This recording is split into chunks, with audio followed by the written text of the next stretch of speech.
mbokki internet MPROD TV di amaat mbégte contentement comme niñ koy waxee saay su ne ñu ngi fi nga xam ne nag moom moo di Médinatoul Salam ci kër gi nga xam ne nag moo di kër sëñ Sall mi nga xam ne nag sëñ Sagal Tappé mi nga xam ne tey heure bu wootee rek nee naa la foo sànni mbattu fii day daal di tàkk ci biir loolu ñu ngi dend ak ki nga xam ne moom moo di Bijou Ngoné moom nag kenn dootu ko présenté ci biir kër gi ndax yaakaar naa ne min na ko lool waaye tamit ñu ngi dend ak yeneen mbokku taalibe yi nga xam ne daal dinañ fi teew Bijou nuyu naa la. maa ngi lay fay Nabou. ci loo ne di ziar Médoune di ziar sama mbokku internet yi nga xamante ne ñu ngi seetaan yëpp. di la jaajëfal di kontaan bu baax ci sa teewaay fii ci ndigalu Serigne Saliou ndigal Thioune. macha allah 17 avril 2023 nan ngeen ko dundee rek. mbégte ak contentement wax dëgg yàlla. parce que bis la boo xamante ne moo waral lii lépp ci lii lépp ñu nekk donc satisfaction ak mbégte ak cant. la ñuy jooyal sëñ bi à chaque fois donc contentement la mbégum bànneex kese liñ ci yëg. d'accord ci biir loolu tey ñu ngi yegg ci fi nga xam ne nag moom moo di keppaar gi ndax nee naa la fii mooy kër gu mag waaye ku wax kër gu mag xam ne fii la xalif bi daal di nekk ci biir loolu yow sa relation moom kenn dootu ko natamle ci même réew dressage bi nga dressé ren ñëpp a ngi koy daal di apprécier lan mooy secret Bijou. secret amu ci lépp sëriñ bi la de wax dëgg yàlla xam nga moom nag amul tànk ginnaaw donc tànk kanam kese la am donc ay mbiram moom day gën a yokk à chaque fois donc dañuy sant rek secret Bijou moom taalibi la rek ak taalibi kese. parce que boo gisee ñu laaj la loolu daaw ci biir la woon. ren ci biti. nga def tante ba tante def table ba table. waaw mooy yokkute sëriñ bi rek moom laa lay wax sëriñ bi amul tànk ginnaaw donc daaw defee nañ ko ci biir kër gi ren génn nañ ci biti ak bâche bu mag bi donc yooyu yëpp ay yokkute la rek satisfaction lañ ciy am te xam ne déwén nit day gën a nekk lu gën a mag encore rek waaw. d'accord coow li ñuy dégg yow nga nekk ci biir kër gi yaa ñu ci gën a yey du ñàkk tamit nga mën ñu ci leeral lenn muy diggante sëñ Sall Thioune ak ki nga xam ne nag moom moo di frère am Seydina Thioune nit ñi ne séparation am na ñi ne déedéet séparation amul ku nekk rek da ngay def ngir màggal bis bi tungu ne du teew ñi ne tàll lan ngay wax ci loolu. tungune bii nag dafa bokkul ak tungune bi nga xamante ne yéen moom ngeen di tàllal micro à chaque fois Bijou bi nga fekk fii Bijou bi nga xamante ne moom mooy taalibi sëñ Béthio la et que wax dëgg yàlla man sama tawxit ak sama taalibe mayuma may dugg ci loo xamante ne wax dëgg yàlla amuluma njëriñ man taalibe laa donc taalibe dafa am foo xamante ne foofu lay yem dafa am fu ñu koy yemloo sama taalibe mayuma may lijjanti bay xam exactement y a problème ou pas donc man damay def focus ci li nga xamante ne moom mooy sëriñ bi te loolu moo ma ñor donc Bijou boobu ak Bijou bi ngeen fekk fii c'est deux choses différentes waaw. d'accord ci biir loolu guddi tey bi mën nañu xam nan ngeen koy waajalee. cant comme niñ ko tàmm di ko defee ak chaque fois ak niñ ko sëñ Béthio jàngalee noonu lañ koy defee defe naa ni moo tax mu nekk li nga xamante ne lu yomb la ci ñun lu ñuy ñëw rek di ci jaaraat la nekk ci normal comme ni ñu ci fekkee nii mbégte mi ñëpp ne ci rek di doxal waaw. yëf yi bëri ko ci mbàttal la puus mu dem puusul mu dem. dégg ma de nga ni. ma ne bëri ko ci mbàttal la puus mu dem puusul mu dem.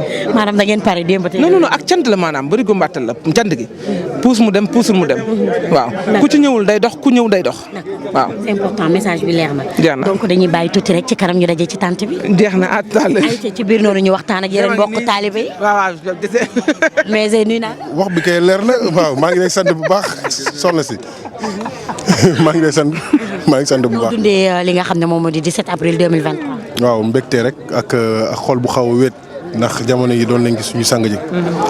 waaw sëñ Béthio moom lu ñu mën am tawhid jëmmam day leneen si ñun ndax dam ñu ko miinal tàmmal ñu ko ay reetaanam jotaayam lépp li nga xam ni maanaam moom da ko doon téye physiquement loolu dañ koy xaw a nam waaye tamit pour wane matam rek bàyyi na fi koo xam ne wàññiwul mi ngi yokk boobu ba tey macha allah.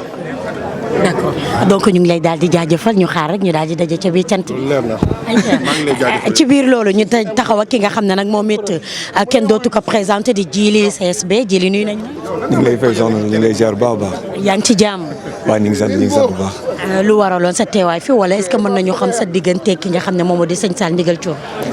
waaw sëñ Sall de moom sama sëriñ la sama wëllëre la en plus ñu bokk nekk si kër góor gi mu nekk sama dëkkandoo des fois mu fay jaar et tout ça ñu sekk jàmm mu nekk sama sëriñ bu baax dëgg yàlla moo tax tey bi liy xewee may naa bàyyi lépp ñëw ziar ko ñëw bokk ak moom bis bi. c'est ta première fois nga ñëw 17 avril am wala. non c'est la deuxième fois je pense. noo dundee bu ren bi. waaw neex na lool macha allah am na solo ñu ngi koy ñaaw ñu ngi bégg bu baax a baax waaw. d'accord ñu ngi lay daal di jaajëfal. jërëjëf sant nañu baax a baax. ayca merci beaucoup. jaajëf bég nañ. kan kii. dama seet la ñu changé sa téléphone bi laa wax. changé kenn laa wax. yaa wax lii yaa wax lii. représentant Samsung foo nekk. wér nga. maa kaay ma wax la diggoon na ma ko fi diggoon na ma ko ca biir si Youssou Ndour ba tey. non xam nga nag jili moom du Nabou jili du jaay cas social. fay naa la Nabou. ci loo nekk. sant Serigne Saliou mi nu fi indi rek. tey mën nañ xam lu waral sa teewaay. xanaa sant yàlla julli ci yonent bi sant Serigne Touba Serigne Saliou Mbacké Serigne Touba di ñaanal Serigne Saliou Thioune nga xam ne moo wuutu te ku dese te ku yokkul wàññi te njëbbatu Serigne Saliou jarta sot ndox bàyyi dana jebbi Serigne Saliou moo noppi Cheikh Béthio te ku bëgg a liggéeyal Serigne bi ak ku sëñ bi liggéey loolu du benn ndax loolu si mandarga yi nga koy xamal ni Serigne Saliou lu mu mës a soxla Cheikh Béthio betteeku ko lu mu mën a doon rek Cheikh Béthio betteel na ko Serigne Saliou Serigne Saliou na ku ko betteel mbir mu muy teewoo rek foo toll yàlla betteel ay xewal yoo xam ni da ngay xam dootoo xam tàmbali bi dootoo xam yem waay looloo tax tabarikàlla te lépp mi ngi tënku si ak cant te dëgg-dëgg cant gi yàlla fekk nuróowul ak damm cant ga des na te lépp lu sant yàlla day delluwaat ci nit ñi yàlla kenn gisu ko waaye boo ko bëggee gis da ngay fonk doomu aadama yi teral leen yëkkati leen te loolu la Serigne Saliou jàngal Cheikh Béthio bàyyi fi taawam bu baax bii nga xam ne ànd ak ay rakkam uuf ñëpp tabarikàlla def la nga xam ne seen waajur bu fa nekkoon tamit lii mu jëflanteeg ñoom ak taxawaay yi mu am ci ñoom mënu ko weesu kon dañuy ñaanal Cheikh Béthio Thioune yàlla na dajeeg Serigne Saliou yàlla na suñu borom dool ay leeram fi daal buñ fi ñëwee dañuy am mbégte moo xam ni tabarkalla yàlla rek lañ ko seereel ñu ngi sant yàlla tey ñaanal Serigne bi jataay bi yàlla na yàgg fi daal ku fi ñëw xam ni Serigne Touba rek ma tàndal ku fi ñëw xam ni Serigne Touba rek ma ta liggéeyal wax Serigne Saliou daana wax ni liggéeyal Serigne Touba du ma si yërëm kenn ndax pay ga laa xam na mu toll loolu xam nga ku koy natable waaye Cheikh Béthio ak njabootam ak ñu nit taalibe Serigne Touba yi kenn natable wu ko kon nag yàlla tàmbali Serigne bi ñu yëm Serigne bi te yàgg koo teewee te ku fi ñëw tabarkalla boo ñibbee nga xam ne ñëwoon nga ci cant gi te ak cant ku ko def yàlla dolli la yàlla na Serigne bi dolli jërëjëf